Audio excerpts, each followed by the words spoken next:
بسم اللہ الرحمن الرحیم۔ ایک دن حضرت علی رضی اللہ تعالیٰ عنہ نے صبح کے نماز کے بعد اپنے خادم سے فرمایا کہ فلاں محلے میں جا، اس محلے میں ایک مسجد ہے، مسجد کے پہلو میں ایک گھر ہے، اس میں ایک عورت اور مرد بہت دیر سے لڑ رہے ہیں، ان کو میرے پاس لاؤ۔ آپ کا خادم اس پتے پر پہنچا تو دیکھا کہ واقعی ایک مرد اور ایک عورت باہم تکرار کر رہے ہیں۔ غلام اندر گیا اور کہا چلو تمہیں حضرت علی رضی اللہ تعالیٰ عنہ بلا رہے ہیں۔ یہ دونوں کے دونوں حضرت علی رضی اللہ تعالیٰ عنہ کی خدمت میں حاضر ہوئے۔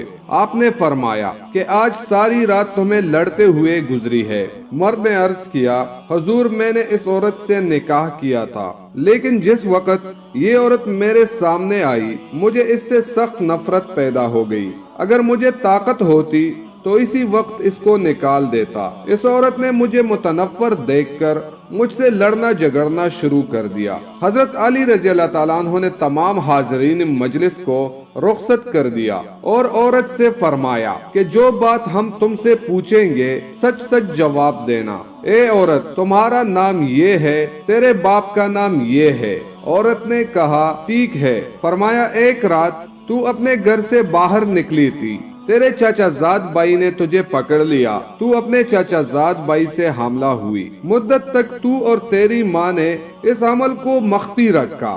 جب تجھے درد شروع ہوا تو تیری والدہ تجھے کسی دوسرے جگہ لے گئی، وہاں تیرے ہاں ایک لڑکا پیدا ہوا۔ تو نے اس بچے کو گھٹڑی میں لپیٹ کر اس مکان سے باہر جا کر رکھ دیا۔ اتفاق سے ایک کتا اس بچے کے پاس آیا، تیری ماں نے اس کتے کو پتھر دے مارا مگر وہ پتھر اس بچے کو جا لگا، بچے کا سر پھوٹ گیا۔ تیری ماں نے اپنا دوپٹہ پاڑ کر اس بچے کا سر باندھا، پھر وہاں سے تم چلے گئے۔ اس کے بعد پھر تمہیں اس بچے کی کچھ خبر نہ رہی، کیا یہ واقعہ ٹھیک ہے؟ عورت نے حیران ہو کر کہا حضرت بالکل ٹھیک ہے۔ اس کے بعد حضرت علی رضی اللہ تعالیٰ عنہ نے اس مرد سے کہا کہ اے مرد تو اپنا سر اس کو دکھاؤ۔ مرد نے سر کھولا تو اس پر زخم کا نشان موجود تھا۔ حضرت علی کرم اللہ وجہہ نے فرمایا کہ اے عورت یہ تیرا خاوند نہیں ہے بلکہ تیرا بیٹا ہے۔ حق تعالی نے تجھے دوسری قسم کے حرام سے بچایا ہے اور یہ تیرا بیٹا ہے،